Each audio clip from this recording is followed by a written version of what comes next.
Hi, my name is Renee, and wait a second. I got a better idea.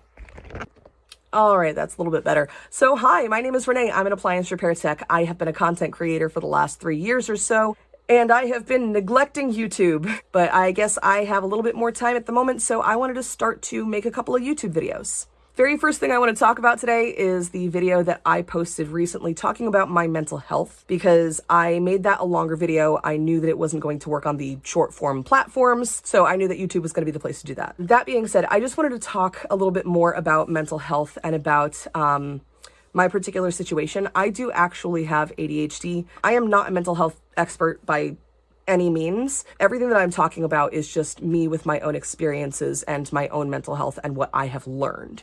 So I do have ADHD.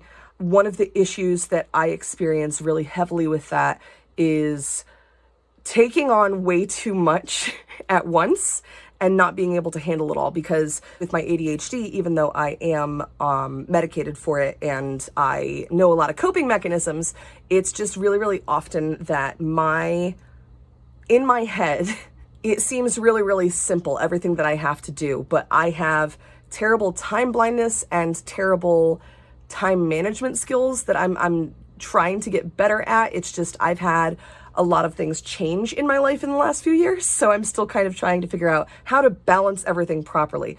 And what happened recently was ADHD brain did the thing where I thought that I could handle everything that I had going on. And then part of the problem, it wasn't just me thinking that I could handle too much. It was that part of the plans that I had made wound up getting pushed back by several weeks. And where it got pushed into was a different period of time where I was already completely fully booked. So that didn't work in my favor. But a lot of it was just, I don't realize until I am already at the point of burnout that I am burnt out. So that's been a fun thing to navigate as an adult. I know a lot of people on the internet think that they have ADHD and they actually don't, or even more people on the internet think that people who say that they have ADHD automatically don't assume them because everybody has ADHD right now. No, it's that all the people with ADHD as adults who were never diagnosed as children are finally putting all the puzzle pieces together and realizing that they've had ADHD the entire time. And hello, that's me. I'm just I'm making this video just to kind of talk about how, as an adult who's diagnosed with ADHD as an adult, learning to navigate it has been both challenging and rewarding, because learning your own brain and kind of analyzing why it works the way that it does and having a little bit of a diagnosis can help you figure out how to deal with all of the things that your brain does. So the way that I'm dealing with this at the moment is I am taking a leave of absence from work. And the main reason for that is when y'all see me on social media, today happens to be a decent brain day. That's not every day. It's far from every day. But because I know that today is a decent brain day, today is the day that I have plans to make a little bit of content because I can film stuff in a batch. So that's how I'm able to still make content even when my brain is bad, because it's not like it's not bad 24/7. It's not great 24/7, but there are moments where I'll have a day that I'm doing okay. Today happens to be one of those days. And on those days, that's when I just kind of lean into it and I do the things that need to get done until the next really good brain day, you know? But that being said, I can't really operate that way when I'm working because I have to physically go into customers' houses. I have to physically go into, on average, like 6 to 10 strangers' houses every day.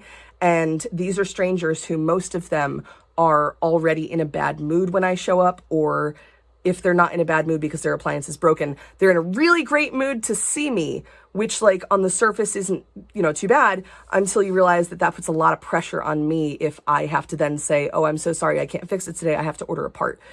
So, being an empath and a people pleaser doesn't help with that when you can't help people. But if I'm dealing with a bunch of customers all the time and I am masking really hard all day long, while at the same time my mental health is not doing well, I have a really low threshold for bullshit.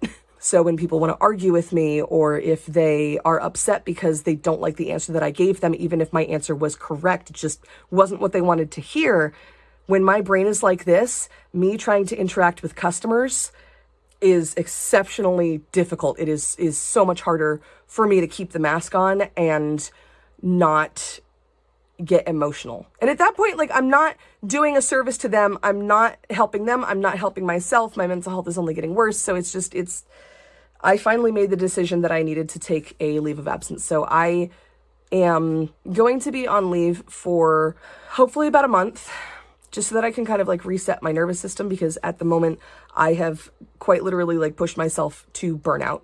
And whether or not that was entirely because of what I did or because of the circumstances of stuff getting pushed back 3 weeks and then adding more pressure on top of me is here or there, because I just really needed to take a break. I needed to take a step back. And that was also why I wasn't creating a whole lot of content. There were much longer stretches of time in between when I was posting stuff, which is pretty unusual for me because I post nearly every day. And granted, I don't put a whole lot of pressure on myself to make sure I post every single day. Like, if I'm having a bad brain day and I can't post, I'll have like a conscious little conversation with myself in my head. Like, okay, where is my brain at? Is today a day that I can handle this? And if the answer is no, I don't post.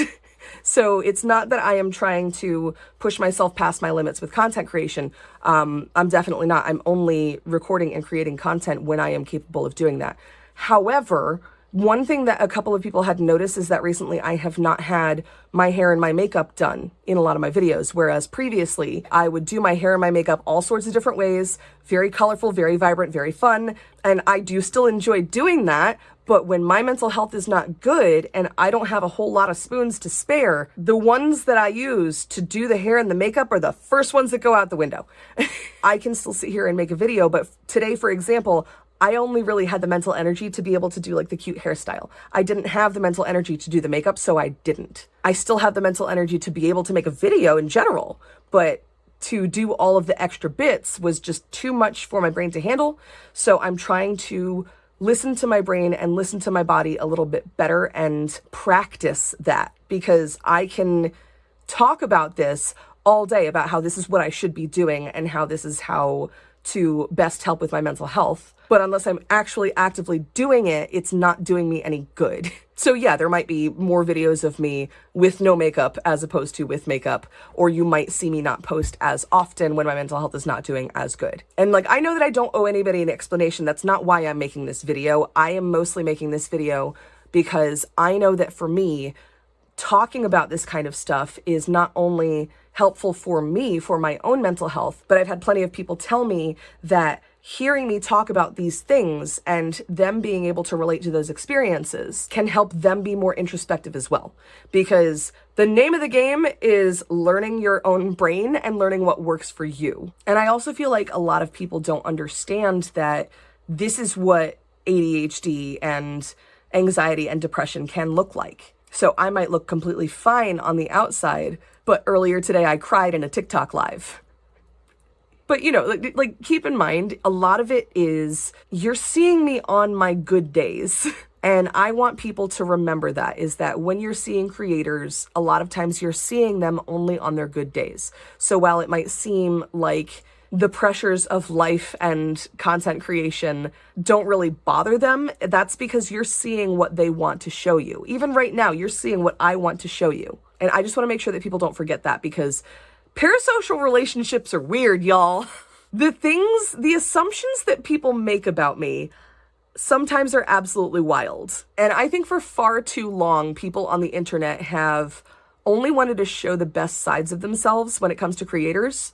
And that makes everybody else feel like that's the goal, like to be this happy, peppy, bubbly, fun person who knows so much and helps all the time, when that is just like a little sliver of the reality. But yeah, that's basically it. I didn't really have very much of a point with this tangent, aside from I wanted to kind of open the discussion about content creation and about my struggles with ADHD and content creation, so that hopefully other people, whether you are a content creator or not, will see this and will be able to relate to some degree. Because these are the kind of conversations that I have with my personal friends and family, and with my other content creator friends, but I don't see them talked about in the public very often. So I would love to be able to be the one to help open that door a little bit. Anyhow, thanks for watching me ramble for however long this winds up being. And if you watched it all the way to the end, no, they don't have a name yet. So if you have any suggestions, leave them in the comments.